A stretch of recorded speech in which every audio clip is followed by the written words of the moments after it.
നമസ്കാരം. സൂര്യദീപം അസ്ട്രോളജിയിലേക്ക് എല്ലാവർക്കും സ്വാഗതം.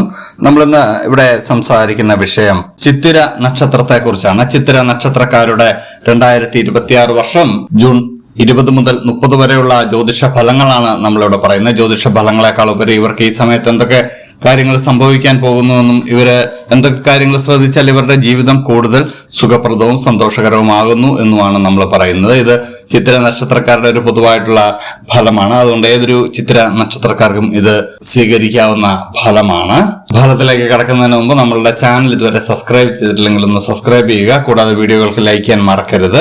അതോടൊപ്പം തന്നെ നമ്മളുടെ പൂജയിലുള്ള പ്രാർത്ഥനയിൽ നിങ്ങളെ ഉൾപ്പെടുത്തണമെന്നുണ്ടെങ്കിൽ നിങ്ങളുടെ പേര്, നക്ഷത്രം, ജന്മവർഷം, തീയതി എന്നിവ കമന്റ് ബോക്സിൽ രേഖപ്പെടുത്തുക. തീർച്ചയായിട്ടും പ്രാർത്ഥനയിൽ ഉൾപ്പെടുത്തുന്നതായിരിക്കും. ഈ സമയത്ത് ഈ ചിത്തിര നക്ഷത്രക്കാർക്ക് നിലവിലുള്ള ഉദ്യോഗത്തിലൊക്കെ സ്ഥാനക്കയറ്റം ലഭിക്കുന്നതാണ്. തൊഴിൽ കൊണ്ട് മേന്മ ഉണ്ടാകുന്നതാണ്. ഏറ്റവും അടുത്ത സമയത്ത് തന്നെ ഏറ്റെടുത്ത ദൗത്യം ഭംഗിയായിട്ട് ചെയ്തു തീർക്കുവാനുള്ള ഒരു സാഹചര്യം നിങ്ങൾക്കുണ്ടാവുന്നതാണ്. അതുവഴി നിങ്ങൾക്ക് ഉയർച്ച ഉണ്ടാകുന്നതാണ്. അത് കരാർ ജോലിയിലൊക്കെ ആണെങ്കിലും അത് ഏതൊരു കാര്യത്തിലാണെങ്കിലും നിങ്ങൾക്ക് അതുവഴി ഉയർച്ച ഉണ്ടാകുന്നതാണ്. ഏറ്റെടുത്ത ഏത് ദൗത്യവും നിങ്ങൾക്കിപ്പോൾ ചെയ്തു തീർക്കാൻ കഴിയുന്നതാണ്.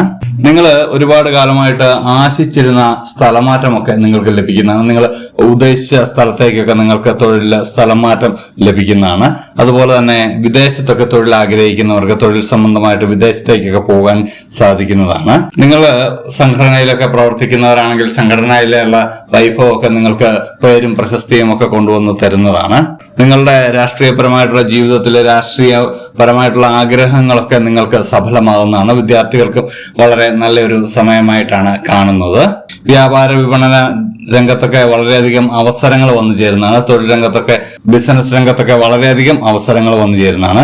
ബിസിനസ്സുകാർക്ക് ചില മത്സരങ്ങളൊക്കെ നേരിടേണ്ടി വരും. മറ്റുള്ളവരുമായിട്ടൊക്കെ മത്സരിക്കേണ്ട ഒരു അവസ്ഥയൊക്കെ ഉണ്ടാവുന്നുണ്ട്. അത് ആരോഗ്യപരമായിട്ടുള്ള ഒരു മത്സരമൊക്കെ ആയിരിക്കും. കരാർ ജോലിക്കാർക്കൊക്കെ കരാറുകളൊക്കെ പുതിയതായിട്ട് ഒപ്പിടുവാനൊക്കെയുള്ള അവസരം ലഭിക്കുന്നതാണ്. വസ്തു വാങ്ങുവാനും ഭവനം പണിയുവാനും ഒക്കെയുള്ള ഒരു പരിശ്രമം നിങ്ങൾ ആരംഭിക്കുന്നതാണ്. അത് ഫലം കണ്ടെത്തുന്നതാണ്. പുതിയ വാഹനമൊക്കെ വാങ്ങുവാനുള്ള ആഗ്രഹമൊക്കെ നിങ്ങൾക്ക് സഫലമാക്കുന്നതാണ്. ആഡംബര ചിലവുകളൊക്കെ നിങ്ങൾക്ക് കൂടുന്ന ഒരു സമയം കൂടിയാണ്. ധനപരമായിട്ട് നിങ്ങൾക്ക് ചിലവുകൾ വർദ്ധിക്കാനുള്ള സാധ്യതയുണ്ട്. സാമ്പത്തികം ഭദ്രമാണെങ്കിലും ആഡംബരത്തിന് വേണ്ടി നിങ്ങൾ ഒരുപാട് പണം ചിലവഴിക്കുന്നുണ്ട്. അതൊന്ന് ശ്രദ്ധിക്കണം. ജീവിത പങ്കാളിക്ക് നിങ്ങളുടെ പദവിയേക്കാൾ ഉയർന്ന പദവിയിലുള്ള ജോലിയൊക്കെ ലഭിക്കാനുള്ള സാധ്യത വളരെയേറെയാണ്. നിങ്ങളുടെ പ്രണയാഭ്യർത്ഥനകളൊക്കെ നിരസിക്കപ്പെടാനുള്ള ഒരു സാഹചര്യം ഉണ്ടാകുന്നുണ്ട്. വിവാഹം ആലോചിക്കാൻ പറ്റിയൊരു സമയമല്ല.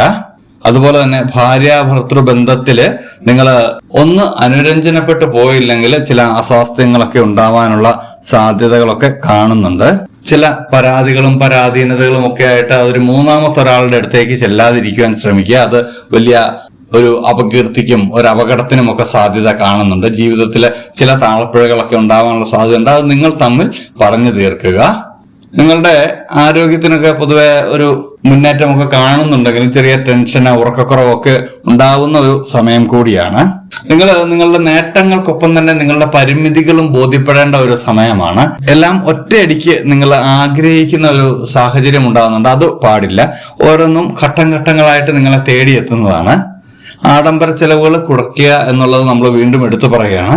വാഹനം, വീടൊക്കെ വാങ്ങിക്കുമ്പോൾ അത് നമ്മളുടെ കണക്കിന് ഒതുങ്ങുന്ന രീതിയിലുള്ള കാര്യങ്ങൾ ചെയ്യാൻ ശ്രമിക്കുക. നിങ്ങളുടെ അഭിപ്രായങ്ങൾ ഒന്നിലധികം തവണ നിങ്ങൾ മനസ്സിലിട്ട് ആലോചിച്ചതിന് ശേഷം മാത്രം പറയുക. ഇതിനായിട്ട് ചെറിയ ചെറിയ ദോഷങ്ങളൊക്കെ മാറുന്നതിനായിട്ട് ലക്ഷ്മി ദേവി അല്ലെങ്കിൽ ശ്രീകൃഷ്ണ ഭഗവാനെയൊക്കെ പ്രാർത്ഥിക്കുന്നതും പൂജിക്കുന്നതും നല്ലതാണ്. നിങ്ങൾ ഈ സമയത്ത് വെള്ള അല്ലെങ്കിൽ നീല അല്ലെങ്കിൽ പച്ച എന്നീ നിറങ്ങൾ നിങ്ങളുടെ വസ്ത്രങ്ങളിലോ അല്ലെങ്കിൽ കൈ കരുതാനോ ഒക്കെ ശ്രദ്ധിക്കുക. വസ്ത്രങ്ങളൊക്കെ ഈ നിറത്തിലുള്ളത് കൂടുതൽ ഉപയോഗിക്കുകയാണെങ്കിൽ നിങ്ങൾക്ക് കൂടുതൽ പോസിറ്റീവ് എനർജി ലഭിക്കുന്നതാണ്. വെള്ളിയാഴ്ചകളിൽ ലക്ഷ്മി ദേവി പൂജയൊക്കെ നടത്തുന്നത് വളരെ നല്ലതാണ്. ഇത് അന്യമതസ്ഥരാണ് കാണുന്നെങ്കിൽ നിങ്ങളുടെ ദൈവത്തിലും മതത്തിലും ഒക്കെ വിശ്വസിച്ച് മുന്നോട്ട് പോവുക. പ്രാർത്ഥനയോടെ മുന്നോട്ട് പോകണമെന്ന് മാത്രം. ചെറിയ ചെറിയ ദോഷങ്ങളൊക്കെ കാണുന്നുണ്ട്. എന്നിരുന്നാലും വലിയ കുഴപ്പമൊന്നും ചിത്രയ്ക്ക് പറയാനില്ല. അപ്പോൾ ഇത്രയും കാര്യങ്ങളൊക്കെ നിങ്ങൾ ശ്രദ്ധിക്കുകയാണെങ്കിൽ തീർച്ചയായിട്ടും നിങ്ങളുടെ ജീവിതം വളരെ സുന്ദരകരമായിട്ട് അടുത്ത 10 ദിവസം പോകുന്നതാണ്. അപ്പോൾ ഇതുപോലെയുള്ള അറിവുകൾക്കും വിശേഷങ്ങൾക്കുമായിട്ട് നമ്മുടെ ചാനൽ ഒന്ന് സബ്സ്ക്രൈബ് ചെയ്യുക. ഇനി മറ്റൊരു വീഡിയോയുമായിട്ട് നമുക്ക് വീണ്ടും കാണാം. നന്ദി, നമസ്കാരം.